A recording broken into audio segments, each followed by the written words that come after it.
Dear learner, I welcome you all to today's discussion.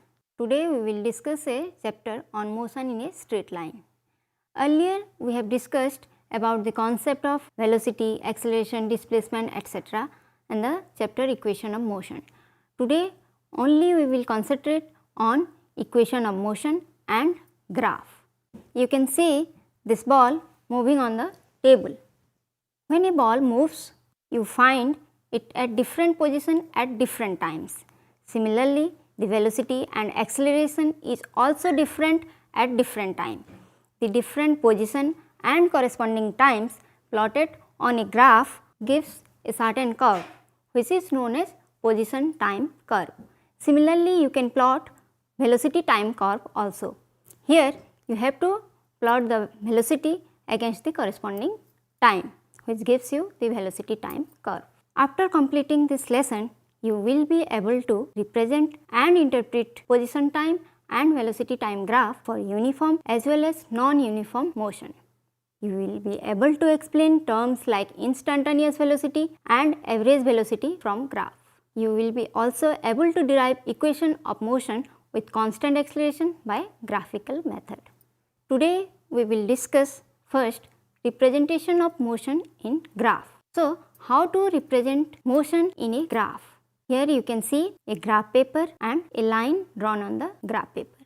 Always in case of representation of motion in graph, we take the independent variable along x-axis and the dependent variable along y-axis. Here the independent variable is time and the dependent variable is position in case of position time graph and velocity in case of velocity time graph. So, when we plot the position with the corresponding time, then we get the position time graph. Here we have taken distance along y-axis and time along x-axis. The distance is almost equal to the position. Position means distance of the body from the origin to the particular position at a particular time. So, that gives the distance. So, here you can see distance time graph. Similarly, if you plot the velocity along with the corresponding time, then that gives you the velocity time graph. So, today first we will discuss position time graph for bodies at rest. For bodies at rest, suppose we are taking an example. Here you can see one table where time has been taken as 0, 1, 2, 3, 4 and 5 seconds, and corresponding positions are taken as 10 at when time equal to t equal to 0 second, again 10 meter when time is 1 second, again 10 meter when time is 2 second and so on. You can see that the position of the body is at 10 meter when the time is 0, 1, 2, 3, 4, 5 second. So, we can say that the position is not changing. So, the body is at rest. So, now we will represent the distance or position of the body with time. So, here you can see on the graph that the position of the body has been plotted along with corresponding time, which gives you a straight line graph which is parallel to the time axis. So, the position time graph for bodies at rest is a straight line parallel to time axis. Here you might confuse between position time and distance time graph, but both are same. Now we will discuss about position time graph for uniform motion. But now what is uniform motion? Uniform motion is that motion in which body covers equal distance in equal interval of time. So, here you can see on the table the time is taken as 0 second, 10 second, 20 second, 30 second and 40 second. That means the interval is 10 second and the position are 0, 5, 10, 15 and 20 meter. You can see between the equal interval of time, that is 10 second interval, the body is covering equal distance.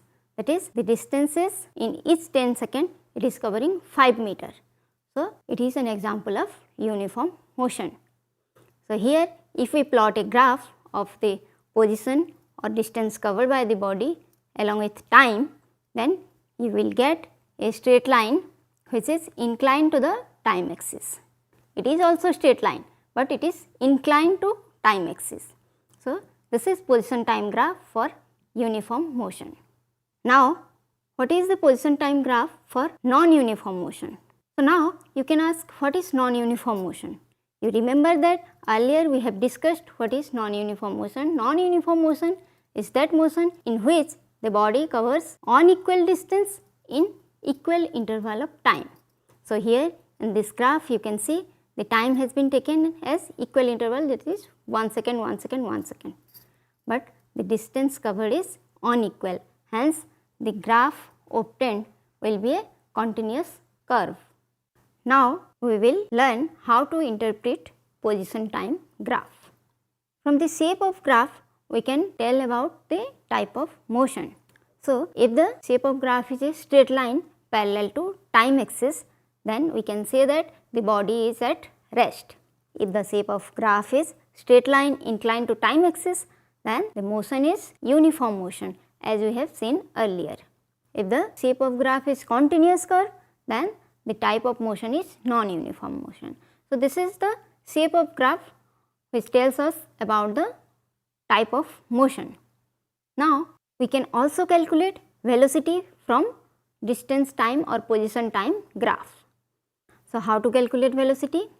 Actually, the slope of the straight line graph which we obtained from the position time graph, that is equal to the average velocity. So, we can say slope of the straight line equal to average velocity. We can denote average velocity as V bar equal to x2 minus x1 divided by t2 minus t1, where x2 is the final position, x1 is initial position, t2 is final time and t1 is initial time. This is equal to delta x divided by delta t. Delta x is the difference of position, delta t is difference in time. So, we can say here one inference that greater the value of the slope, more will be the average velocity. If the slope is more, then the average velocity will be more. We can also calculate slope by taking tan theta, where theta is angle between the straight line graph and the time axis. So, here in this graph you can see we have taken an example of average velocity. Here you can calculate average velocity. Average velocity equal to 15 minus 10 divided by 30 minus 20. The red line has been drawn to denote the time and distance. We are calculating the average velocity between the time interval 20 and 30 seconds.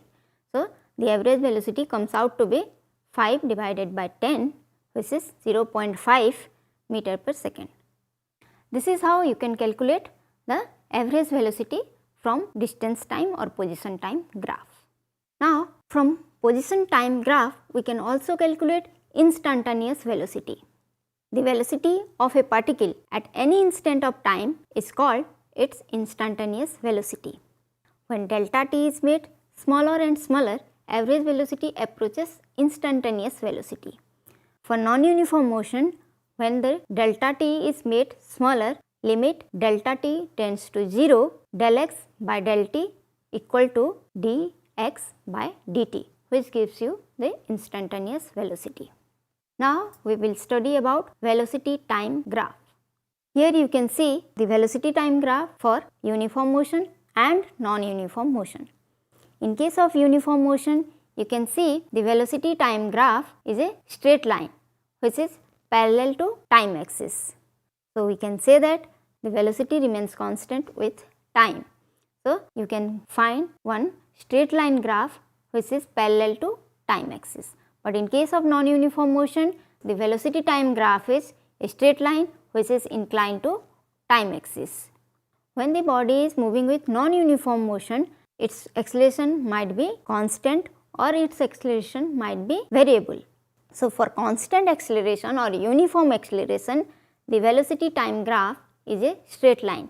Here you can see the velocity time graph for uniform acceleration and non-uniform acceleration. So, you can see for uniform acceleration, the velocity time graph is a straight line which is inclined to the time axis. But in case of non-uniform acceleration, you can find the velocity time graph is a curve. In the earlier we have studied about or we have seen the velocity time graph for uniform motion and non-uniform motion. In case of non-uniform motion, we have seen that the velocity time graph was a straight line which is inclined to time axis, but in that case it was for uniform acceleration. Here also the first graph is velocity time graph for uniform acceleration, but the second one is velocity time graph for non-uniform acceleration. Now we will interpret the velocity time graph. We can determine the distance travelled by the body from the velocity time graph. Here you can see one velocity time graph for uniform acceleration. So the graph is a straight line inclined to time axis. So we can find out the distance travelled by the body by the area under the curve or graph we have obtained. Here we have obtained one straight line graph. So if you find out the area under this straight line graph, then that will give you the distance travelled by the body in that particular time interval, that is here 0 to t. So we can determine the distance travelled by the body from velocity time graph. We can also determine the acceleration from velocity time graph. Here the average acceleration equal to v2 minus v1 divided by t2 minus t1, where v2 is final velocity, v1 is initial velocity, t2 is final time and t1 is initial time. So this is equal to del v divided by del t, where del v is difference in velocity or change in velocity and del t is change in time. If slope is constant, we can say that average acceleration is constant, which happens in case of bodies moving with uniform acceleration.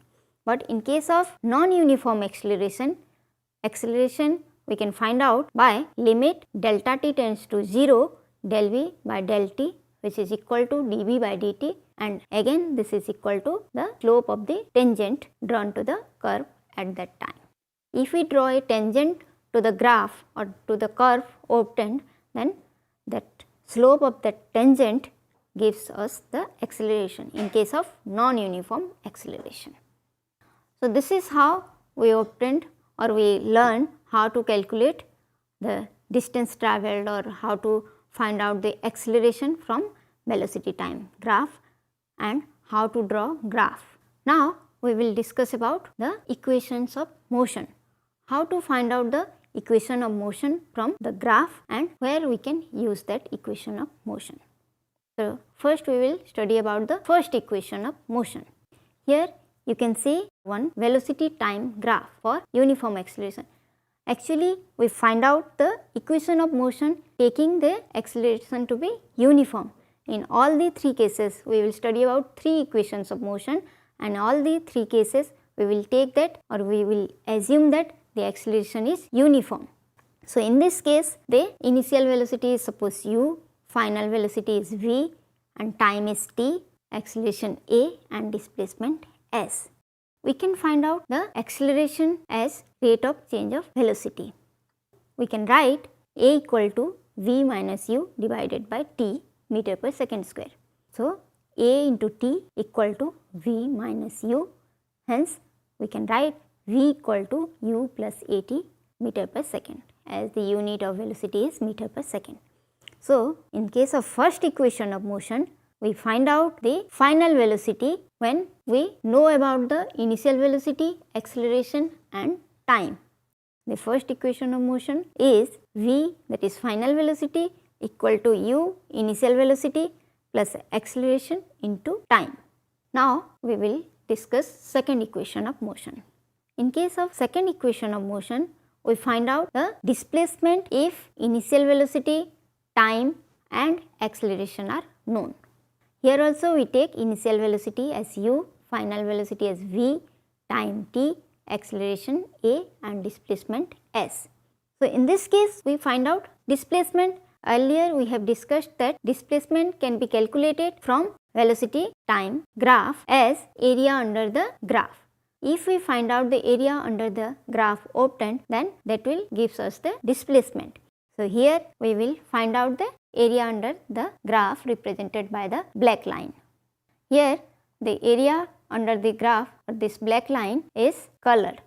So this colored area is a triangle and a rectangle. So if you find out the area of this triangle and this rectangle and you add both the area, then that will give you the displacement. Hence we can write S equal to area of rectangle plus area of triangle, which is equal to area of rectangle you can find out u into t plus area of triangle equal to half t into v minus u.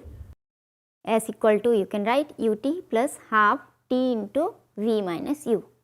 But you know that from first equation of motion v minus u by t equal to a, that is acceleration. So, we can write v minus u equal to a into t. If we put this value in the above equation, we can find out s equal to ut plus half a t square. So, s equal to ut plus half a t square. This is how you can find out displacement from this velocity time graph, and this is the second equation of motion. Now, how to find out third equation of motion from velocity time graph? Actually, third equation of motion is not an independent equation, it can be found out from the first and second equation of motion. Here also we find or we calculate displacement when we know the acceleration, the initial velocity and the final velocity. Now, we have to find out displacement, and again we will use the same concept, that is displacement equal to area under the line. Here also you can find out the velocity time graph is a straight line because we have taken the acceleration to be uniform, and we have to find out the area under this black line or the graph. So, the area under the graph is colored as blue and yellow, but you can see that this total area is the area of a trapezium. If you put the formula for area of trapezium, that is the half of addition of the two parallel line into height. If you put this formula, then you can find out s equal to half u plus b into t, because the height is equal to t. Now, you can find out t equal to, as you know, v minus u divided by a. So, we can write s equal to half u plus b into v minus u by a. In place of t, we can put v minus u by a. So, this is equal to half v square minus u square divided by a, as v plus u into v minus u equal to v square minus u square. Hence, s equal to half v square minus u square divided by a. This can be written as 2as equal to v square minus u square, or you can write v square equal to u square plus 2as. So, this is how you can find out the displacement if v, u and a are known to you. So, this is how you can find out the three equations of motion from the graph. Now, let us summarize what we have discussed today. The position time graph for a body at rest is a straight line parallel to the time axis. The position time graph for uniform motion is a straight line inclined to the time axis. The velocity of a particle at any instant of time or at any point of its path is called instantaneous velocity. The slope of the position time graph gives the average velocity. The velocity time graph for a body moving with constant acceleration is a straight line inclined to the time axis. The area under the velocity time graph gives the displacement of the body. The average acceleration of the body can be computed by the slope of velocity time graph. I hope you have understood what we have discussed today. Wishing you all the best. Thank you.